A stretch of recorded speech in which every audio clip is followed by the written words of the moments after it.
Okay, I'll call the meeting to order. This is the DuPage County Zoning Hearing Officer Program, and it's March 5th. It's 2:30. And the next item on the agenda is public comment. I have no public comment and no minutes to approve. I have two cases. The petitioners and witnesses are present for both cases by Zoom, so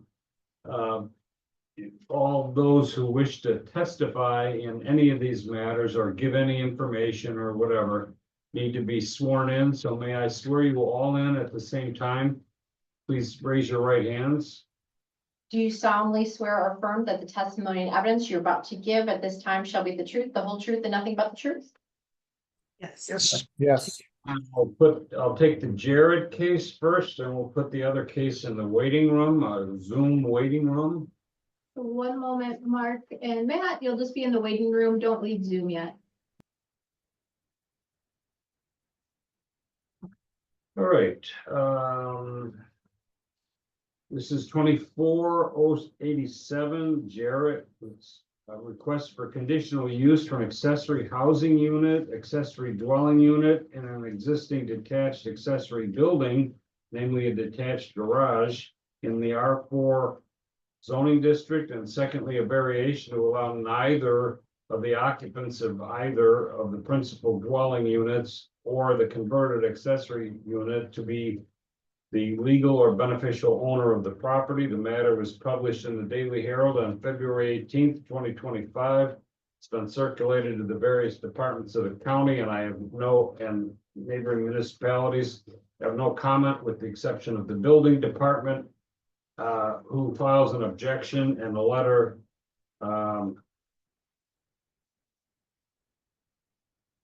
no, I guess the letter's in the other case, and no comments. Then I have exhibits tendered by the petitioner, which is a plat of survey and a site plan. Survey is 1 and the site plan is exhibit 2, but I don't see the difference. They appear to be the same, but I'll let the petitioner clarify that. Okay, note for the record that Ms. Chatrell Jarrett has been sworn in, and then who is with you? I have Ben Martorano with me. He's my boyfriend and my business partner. Okay. Well, both of you I know were sworn in. Do you have any other exhibits? Not currently with me at this time, sir, no. But the site plan shouldn't change. We don't intend to change the square footage of the garage at all. It will all be internal changes. Okay. All right, go right ahead. So we're looking for an exception to H&I of the code 37-417-2, the requirements for accessory dwelling unit conditional use. H is that one occupant of either principal dwelling unit or the converted accessory dwelling must be the legal or beneficial owner of the property. I'm the owner, but it was explained to me that I have to be living on the property in order to also convert the garage into an ADU. But I currently rent out the house, and I want to be able to rent out the ADU as well. You don't live in either of the units. Correct. I don't live in either of the units. And I want to be allowed to rent to people both in the house and in the garage, the ADU. Okay, well, do you want to make the presentation of the zoning standards to support? I know what you want because it says that in the petition. I guess I'm not sure what you're looking for then, sir.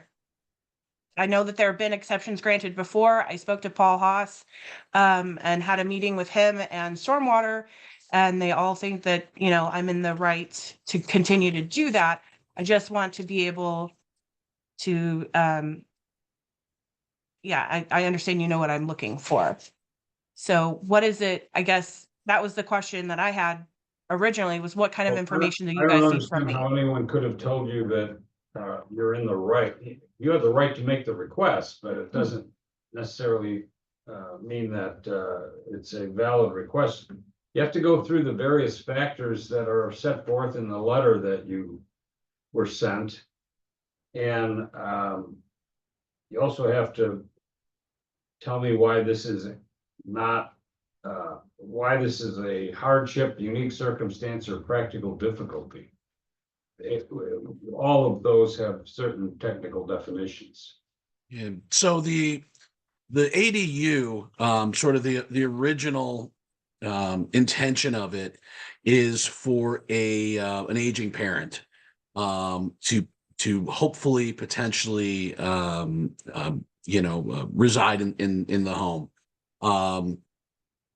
That being said, it's an aging parent, and the hardship, I think, very clearly would be that if the situation changes with the parent, whether that's health related or something else, that we really don't want to, and it would really be a hardship to be stuck here with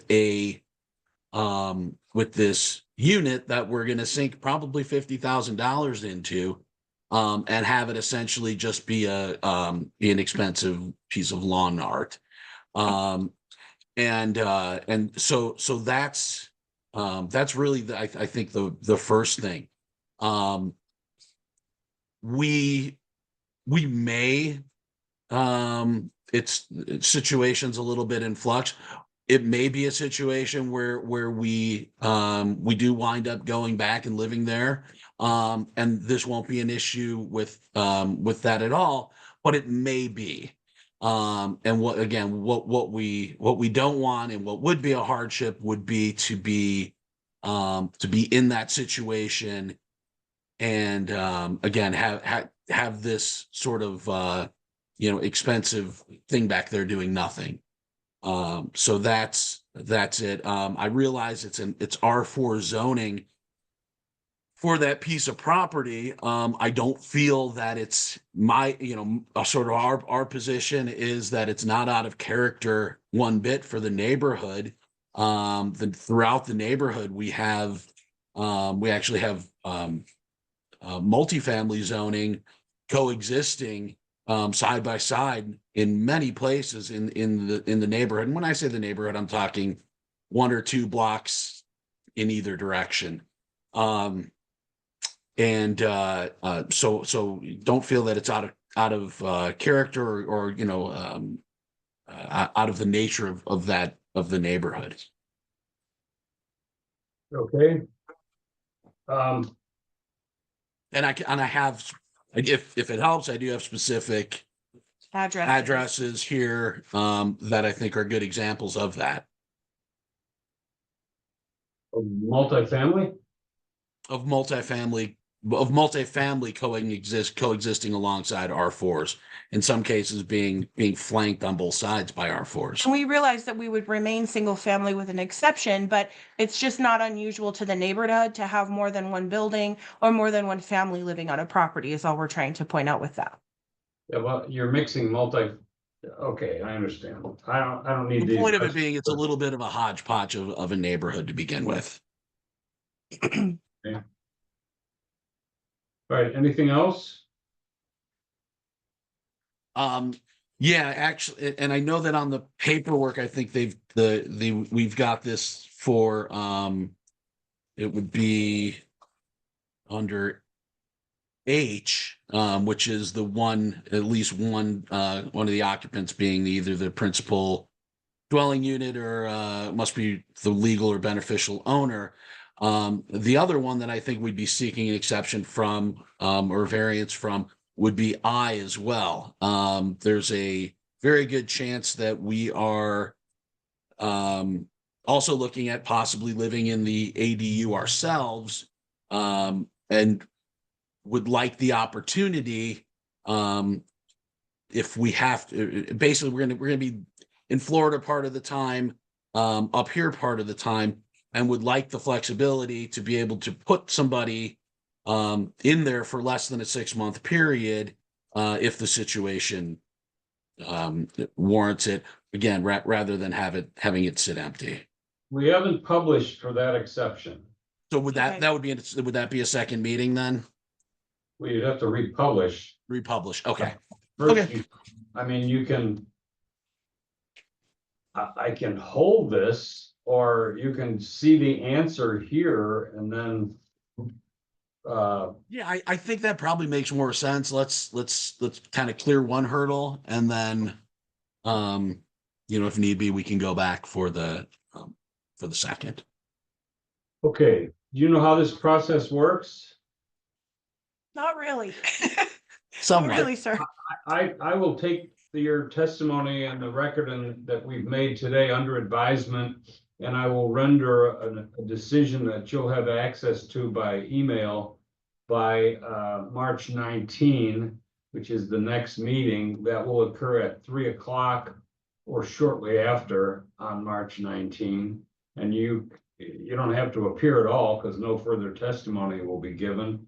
And I will just briefly recite my decision. That constitutes a recommendation to the County Development Committee, who will meet later, a couple weeks later, and then they go through the record of all of the various cases and make their recommendation to the full county board. The county board makes the final administrative determination in the case. And what I mean by that is that it's all subject to administrative review into the courts, but I don't know anything about that process. So I consider, you have closed the record. I have 2 exhibits to consider with your testimony. And we can adjourn and reconvene, or you will see the answer on just prior to March 19 by email. Thank you, sir. Thank you. Okay, right. Thank you. Okay, I'll call 25 005, the Friedman petition. This is a request for conditional use to increase the total permitted area of the detached accessory building from 1,000 square feet to approximately 1,381 square feet for an existing detached garage and shed. The property is serviced by well and septic. The matter was published in the Daily Herald on February 18th, 2025. And I have no comments or objections from the various authorities to whom we have circulated the petition, with the exception of the Village of Lombard, who gives us an advisory letter. But I'll review it in detail, but my quick reading indicates that it's informational only. I have submitted from the petitioner prior to the hearing a survey site plan.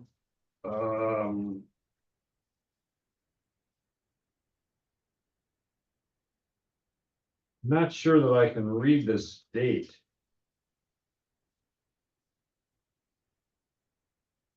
Can you know the date of this? Can you read that?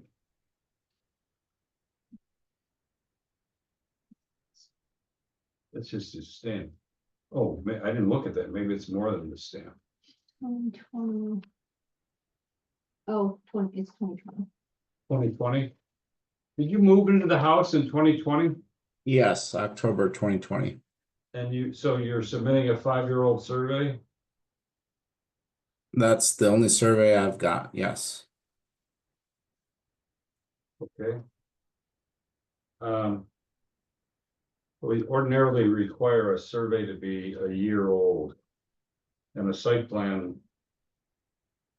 Well, go ahead and tell me this is a conditional use to increase the total permitted area. So tell me what your case, how you're going to present your case. Well, I moved in October 2020. There was an existing garage and an existing shipping container. I've been issued a violation on the shipping container, and I've been told it needs to be converted to a shed.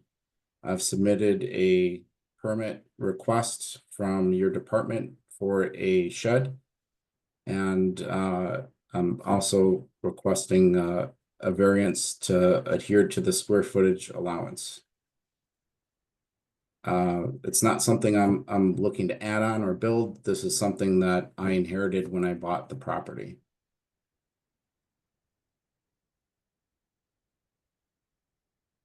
You haven't, are you gonna submit some pictures or something of the shipping container? I wasn't asked to. I could do whatever you'd like. It's your case. You have to make a record that is sufficient to support a decision in your case.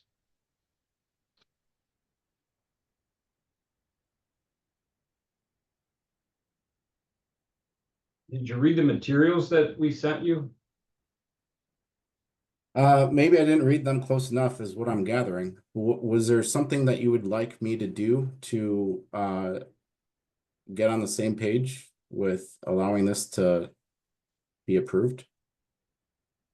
Yeah, I really can't make your case for you, so I can't tell you what you need to do. You need to follow the requests for a conditional use. This is not a very substantial request, but I still need, some details. I guess I'm being shown the information that you received. It was issued on February 18th of 2025. And in this case, because you're converting the shipping container, I need to know the details. I mean, I want to know what it looks like, what you've done to convert it, what. I haven't done anything to convert it because I'm not allowed to do anything until I have a permit. So it looks like a shipping container. What do you propose to do? Oh, did you not get a okay, so I submitted a construction plan along with my permit, but that got rejected by someone in the department because they didn't have enough information. I was Well, told that's- that these that's requests can run concurrently, so Yeah. You probably submitted that to the building department. the building, correct? Yeah, well, maybe I should continue your case until our next hearing if you can get it ready by then, and then we'll have a look at the details. I'm afraid we're running into a catch-22. They've asked me to resubmit the building plan, and I've asked them to hold off until this is approved. If this is not approved, why spend more money on resubmitting a construction plan if this is not going to be approved? I'm just trying to be logical in this approach. I don't know what your expense is, sir. All I'm asking you to do is to give me the details of what you propose to do. And you said, I submitted that to the building department. And my response was, well, submit it to me. Okay, so is there something you'd like to see specifically on what it's gonna look like? Yeah. Can I be clued into what that would be? I don't know what it is. I need to know what you have now and what you propose to build so that I can understand the shed. Okay.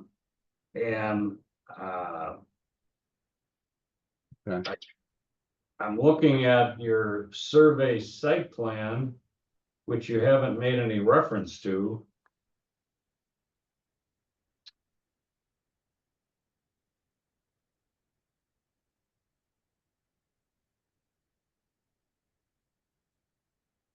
Yeah, you just have to, I don't know, is this little squiggle that you drew on the survey site plan, the shed location? Yes, So when was it? Did you draw that in on your old survey from 2020? I submitted a permit for a new fence, and that was maybe a year ago. And I used that plat of survey to draw in that squibble. Okay, let's start to go over expense. You are required to submit a survey that is within 1 year old. You are required to submit a site plan that shows the specific details of what you're building and where you're building it, not some sort of etchings on a 5-year-old survey. I have not insisted on that in order to avoid the expense. But I need more than this, sort of sketch. I need the. You need to find what you need other than not. Oh, you know what? Maybe you ought to get a lawyer. I'm not supposed to make your case for you. You're supposed to present a case to me. Okay. So if I were you, I would sharpen up your presentation so I know what to do with it. As I said, this is a pretty straightforward case. But it's not like, hello, what should I do now? Mr. Johnson, do you have anything that you want to add? Yeah, I would love to add something. So I know I moved into the neighborhood, I think about 11 or 12 years ago now it's been. I don't recall if there was a shipping container there when we moved in. It's not something I probably would have necessarily noticed. Especially given its location, which is behind Mr. Friedman's garage. And it's pretty out of sight. And like I can see it. I live 2 houses over. I can see it from my yard. If I stand in the very back kind of area of my yard, I look over the fences that I have and over the fence and yard of my next door neighbor, I can kind of make out that there is something back there, a shipping container of general shipping container size and specifications. I'm sure you know what a shipping container looks like, sir. So I won't bore you with the details of its dimensions. But there is something back there. And I, as far as I know, it's been there for probably quite some time. It's certainly not something that's recently been moved in. And so I have no issues with him keeping it and having it and using it. We have very large lots in this neighborhood and plenty of room, and I don't see why there'd be any issue to, especially if it's something that's already been there. It's not like he's not built, it's already there. You're not permitted to have a shipping container. If you convert it to a shed, that could be considered and permissible. But I need to know what's gonna happen to it. I mean, does it say Maersk on the side or what? There's doubt no it. It's red, and I think Maersk is gray with a blue logo, so it's not that. Okay, so I'm just, fishing for detail here. I'll continue your case till the 19th, and maybe you can sharpen up some of the details so that I have something to rely on, okay? So I can submit pictures of what it looks like now. I can submit a construction plan of what it would look like later. I'm still not getting any indication if you'd like anything else, because I understand this is my case to make, but it's not my case to approve. What would you like? I need specific dimensions, and I need a site plan that shows precisely where this will be on the location of, on your property. In other words, where is it from the side yard, rear yard, etc. Okay. How do I obtain a current plat of survey to appease your needs? I'm not asking for that. I thought you said 5-year-old. You just said you needed a year-old survey, sir. Yeah, I know. Those And I words came out said, of my mouth. they did You need indeed, that or not. followed by the words, I am not insisting on that in order to save you the expense. Okay. So draw it up properly and resubmit it on the 19th, showing the dimension, showing the size and shape and the dimensions and the distance from all of the various side yards and rear yards, okay? Yep. Great. We'll take you on March 19 at 2:30. Okay? Can I ask if there's any additional expense to another hearing, or if there's an expense if this is approved? No, I'm continuing your case, so you don't have to republish or go through any other expense. I'm gonna ask you things like, what is the base, et cetera, et cetera. Is it on a slab? Is it on the ground? I'll ask you additional questions on the night, and at the next hearing. Okay, Yep, all right, thanks. thank you.